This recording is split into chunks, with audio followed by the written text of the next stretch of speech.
We're rolling? We're rolling. Okay. What I asked you was, did they ever try and bring in a union? Yes, and I know y'all been told about that a lot. They tried to get a union here, and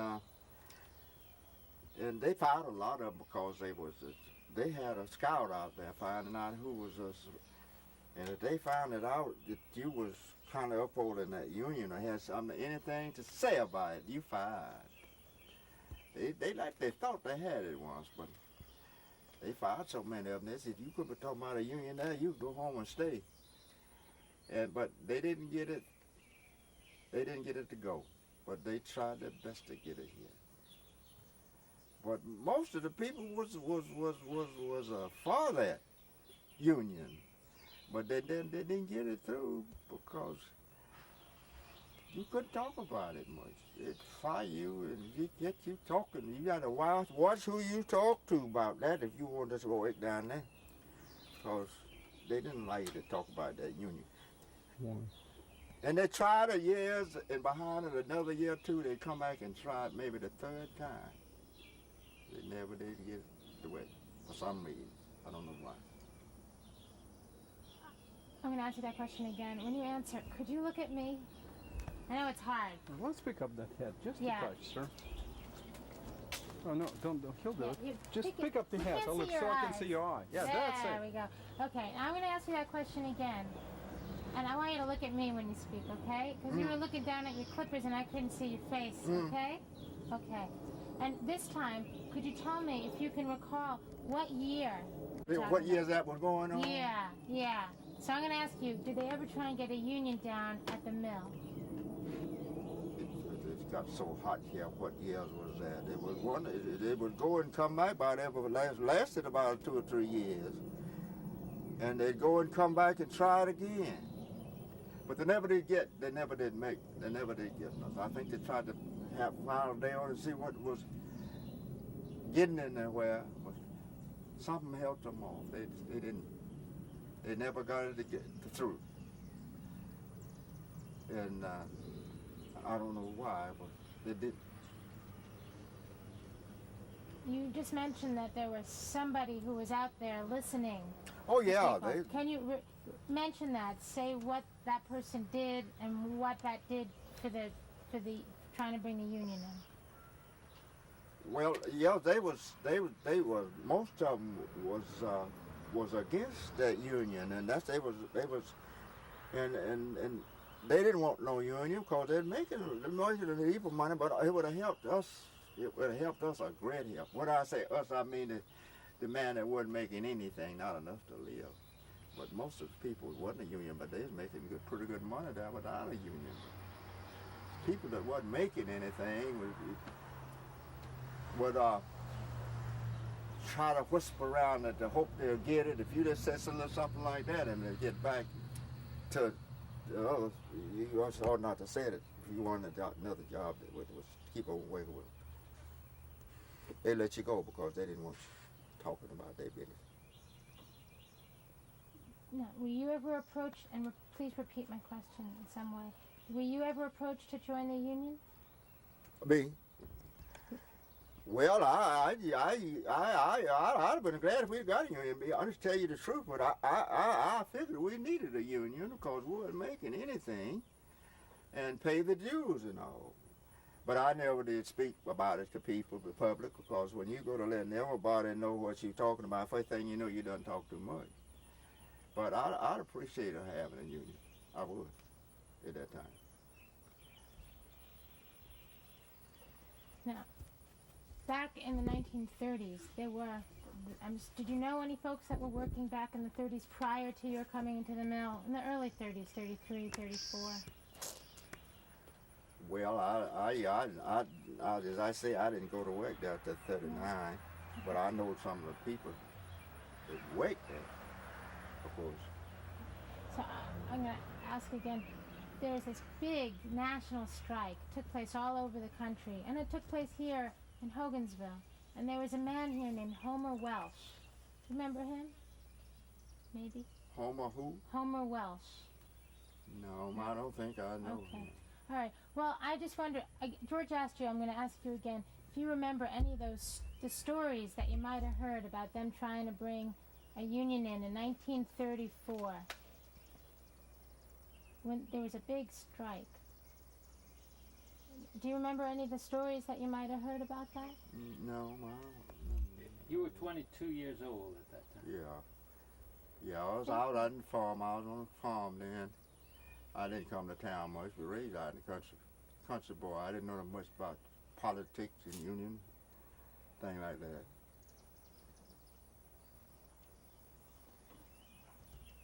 Okay. But in 1939, when you did come to the mill, did anyone, when they hired you, did they give you any, did they explain to you what you could do and what you couldn't do? Did they give you any rules when you first came to the mill? Concerning what? Well, I'm wondering if they ever said, if anyone ever talks to you about a union, ignore them or something like that. Except we had some of them was for it. They'd come and talk to you about it. Why don't you join it? We are trying to get us a union here. Most of them be talking. It wouldn't be colored people, it would be most of white. Because colored people was kind of scared to say anything because they wanted a job. And if they'd got back, they'd let them go home. And in a minute, not by ones, by the twos and the threes and the dozens, they found out them men was pulling for it. So they was very careful about what they said and who they said it to. Because you don't ever know who you're talking to when they got a thing like that going. Okay, that's perfect. Okay. Beautiful. Yeah. Okay, out there with her. Okay. Thank you. Frank called me this morning. Talked for 30 minutes. Leona, tell us about Mr. Welch. Well, all I can say about him You want to remember, you want to put that name and so forth in your answer. about Mr. Welch, Homer. Well, we were friends. Well, as long as I can remember, I guess not as long as I can remember, but as long as I can remember the first people I met in Hogansville. He's been a friend. And he was one of the best men I've ever known, and so was his wife. He had a wonderful daughter, and I don't think he would deliberately do or hurt anything or anybody. And he and his wife they were like family to us. In fact, they spent a lot of nights with us. Now, how did he get to be head of the union here? Well, Edmund and I have discussed that. No, not Edmund and I have discussed how he got head of the union. How Homer got. Homer. Well, that's what always I'm say talking Homer. about, how he got there. But don't say he, say Homer Welch. Well, Homer Welch. No, start all over again. As you speak. How did Homer get out of the union? These men came down and talked to him, about the union, and they made him see where it was the right thing to do for better wages and better working hours. And Homer was a man who liked to help other people. That's just about all I can tell you about him, except that he was a good friend, and there was a lot more to it that I didn't know, I guess, after. I know he had to go through a lot of things that nobody should have had to go through. Clear your throat. I don't think I can do it right now. Can I get you some water? Ben? Yes, ma'am. Can you? Got involved in the union. Okay, we might as well take a hold it for a moment. For a few months. Okay, that's all I need. But just tell us that whole story about going to the meetings and you going out on the trucks. Oh yeah, I did go out on the Yeah, truck okay, but twice. but just tell it all without stopping. Okay, I'm not now. sure What we mean. What we mean is to start from when they first started organizing, and we'll go step by step. Okay? Step by step. I don't like I can talk. This might be too difficult today, huh? Well, I don't know. Let's try it once again because. Okay. Well, when they first organized, we tried to tell our father that he didn't belong in a textile union because he never worked in textile. But he was going to be in there with us anyway, so they let him join. And we went, I think our first trip, I went on 3. I went to Sergeant, and then we had been to Union already before the troopers arrested the next bunch. I'll call them next bunch. And well, we always gathered down at the mill though, in front of the mill. And that's where we made our plans for the day. We went, I can't do it. I think she's right. I think she's right. I'm sorry, we'll have to come back. Don't you think? I don't know when this throat's gonna clear up. But I think, sorry, thank you very much for trying. I appreciate that. You know, Yeah, I forgot I had it. Yeah. Anytime, George. You're on. Okay. All right, sir. Go. Now you want to know about my speed graphic. Well, this speed graphic really has a history because I confiscated this from somebody and they passed away. So I inherited a camera and it's been a good one. I've had this thing for over 60 years and it has, I guess I've used it for just about everything you can think of, from shooting celebrities down to accidents, feature stories for the Atlanta Journal. I did some work for them. And at Sea Island, when I was down at Sea Island, I photographed many of the celebrities that would come in down there. And we had just about movie stars and all that sort of thing. And then I went over to the shipyard. And from the shipyards over there, I suddenly got involved with that, doing work for the Maritime Commission for the government, and ended up helping with the FBI to pick people coming in that were not supposed to be in there, like saboteurs and that. And at that time, of course, we had submarines coming up from nowhere from Germany, and we had complete blackouts, and we would just be on the go all the time for all that. I'd go out on the shakedown cruise of the ships after we built the ships for the shipyard, and at that time some of them were actually breaking in half from a different shipyard. So we got together and cut out a section of it and put it on the X-ray machine and found that there was electrolysis. So it wasn't breaking right at the weld, it was breaking beyond it. So the only way that you could solve that would be to, after you had it finished, take a huge plate and put over there and then rivet those plates in, which was really a noisy situation, but it did solve the problem. And I had a photograph of all that sort of thing. So I've had quite an experience with this camera. It's been just about every place you could think of. I've waded through the swamps and been up in the air with it, and you name it. Shot President Roosevelt, not literally, but with the camera, and down at where was his place down here?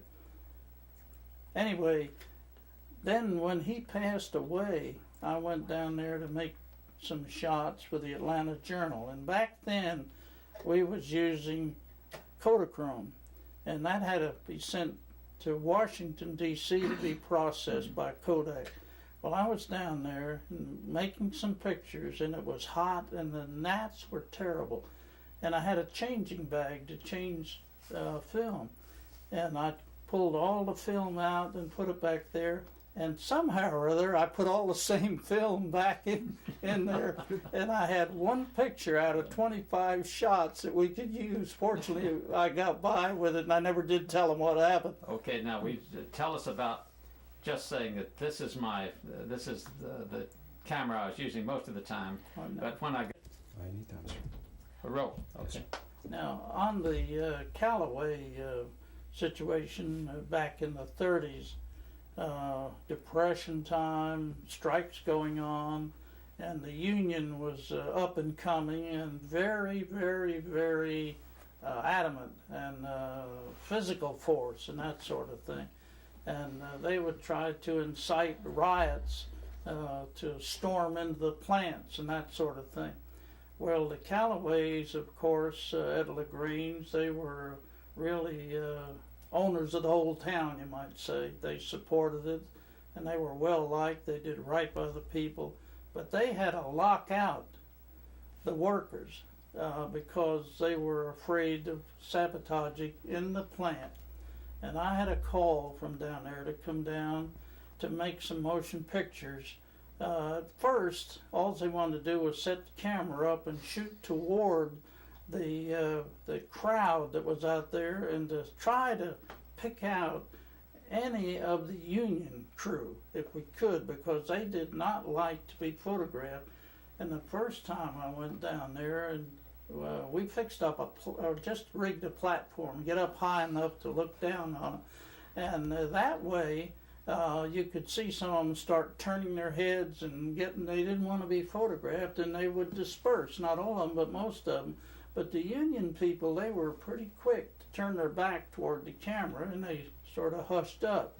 Well, that went on. So then I went down the second time, and with the motion picture camera, that time I had film in it, and it was doing for them, and some went to the newsreel. If I'm not mistaken, it was Universal Newsreel.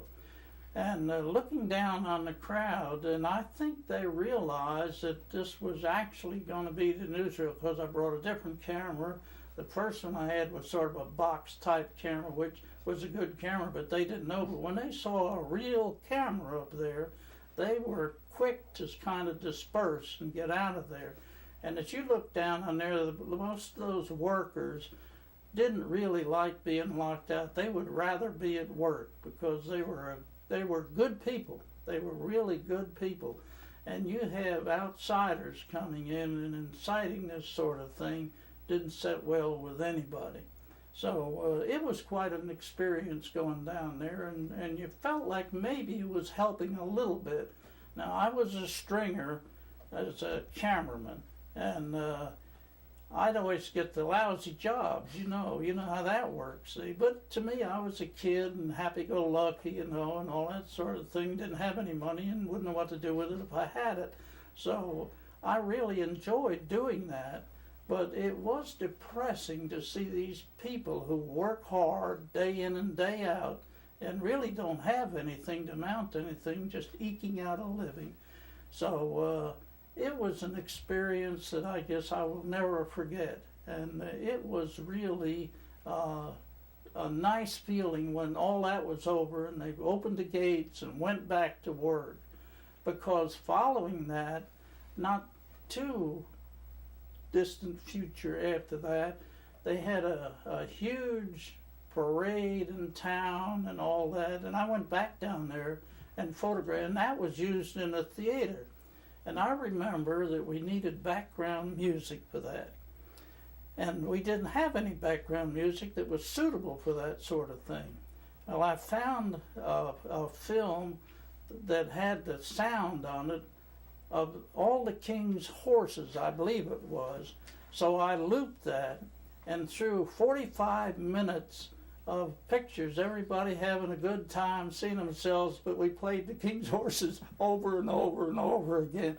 And we had sense enough to have a good picture of Mr. Callaway Sr. and had him floating into the clouds and this, and then put the end. And I was not at the theater when they were showing it, but I got word that it went over real well.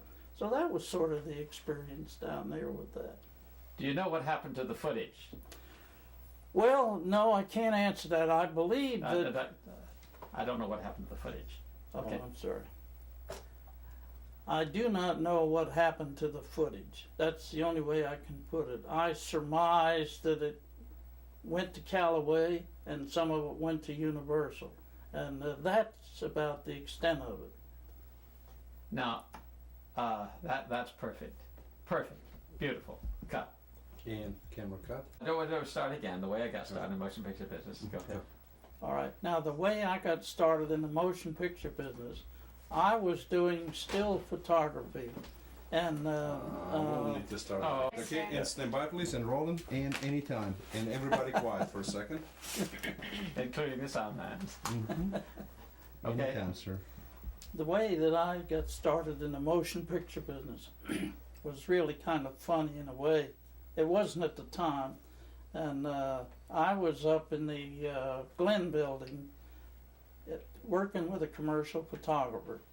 And Bill Kimberly, who owned the Visiographic Film Corporation, needed some film processed, motion picture film processed, because his regular man was out sick. And he called around and he finally got to me and he said, "Harold, can you process stuff?" I said, "Sure." I didn't even know what I was talking about. So I rushed on down there, you know.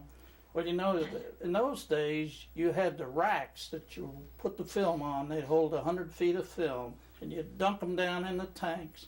And then in the dark now, see. So he hands me a 400-foot magazine from one of the cameras, and I looked at that thing. So I thought, how do you get in this thing? Well, I went in a dark room, and about 30 minutes later, he knocked. He said, "Everything okay?" I said, "It's fine." Well, what happened when I pulled that 400-foot roll of film out? The center part went out like confetti. Well, here I am up on a platform now, and the tank's down there, so I had sense enough not to move my feet. So I had the end, and I started winding around, and I put a sound clip up on top of it. And I set that one down in the tank, and I got another rack, and I did the same thing with that. So about an hour longer than it should have taken me. You know, when I finally opened the door, I wasn't sure whether I was in the developer or the hypo. I didn't know one from the other, but I figured they went in sequence, you know. So Commander said, "I was getting worried." I said, "You was getting worried?" So I never did tell him what happened. I said, "Well, this was important," so I just went real slow. So when we got it out, then he said, "Well, now, will you run me a lavender print on that?" I said, "A what?" So we always, I found out later, we always ran a lavender print first on the thing, you know. And then if anything happened to that, we could do from that. So anyway, that's how I got started into the motion picture business. Okay, I'm good. A word you should not have taken away from me to start with. Okay. Okay, ready? And 5, 4, 3, 2, 1. Anytime. Mr. Terhune, I have a picture here of some people in LaGrange, Georgia. I wonder if you'd look at it and see if this is like what you were seeing when you were looking down from that platform.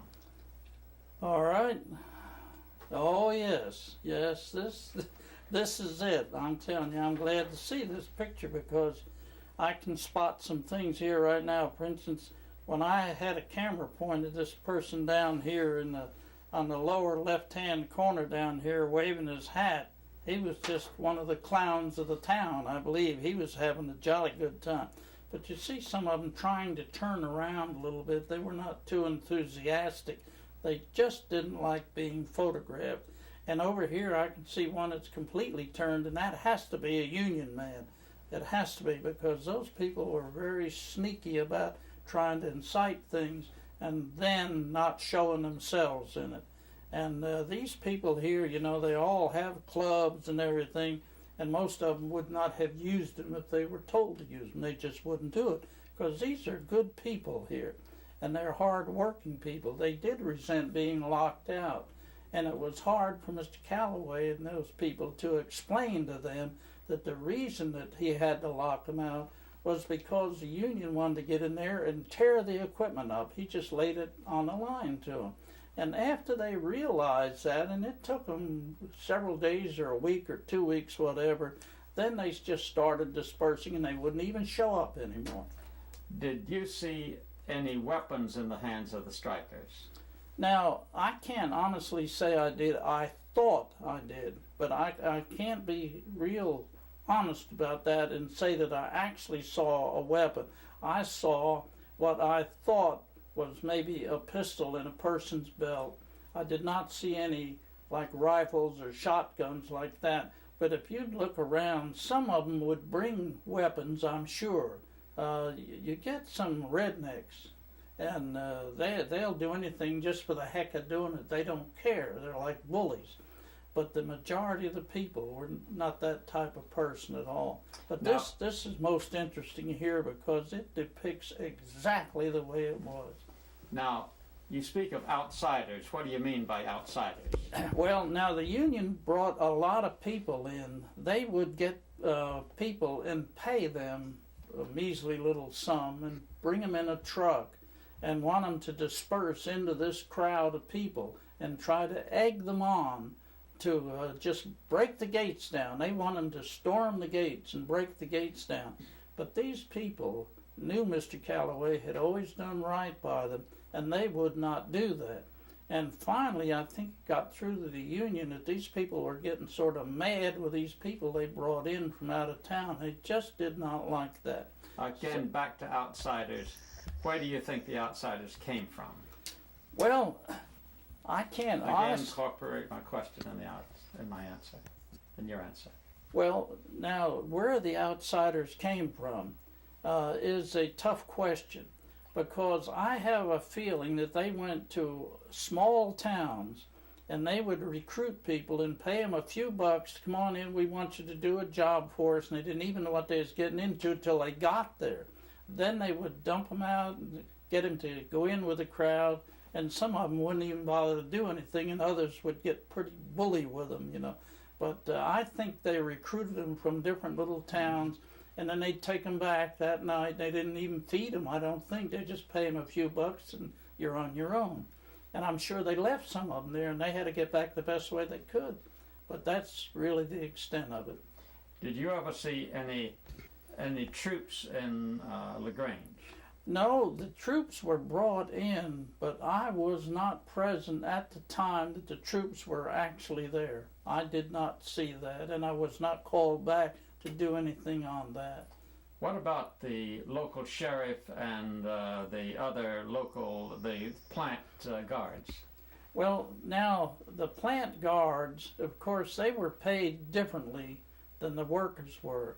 And they stayed in the plant mostly to guard the plant in case somebody broke in. Now, the local sheriff was between a rock and a hard place, let's put it that way. Good people, and everybody respected him. And I, as far as I know, which is not the ultimate answer to this question, but as far as I know, that they stayed out of sight as much as possible. I saw one walk through the crowd and speak to the people and that, but never incite anything or never arrest anybody. I did not see anyone get arrested or anything on. I think they were trying to be neutral on the whole thing. Did you see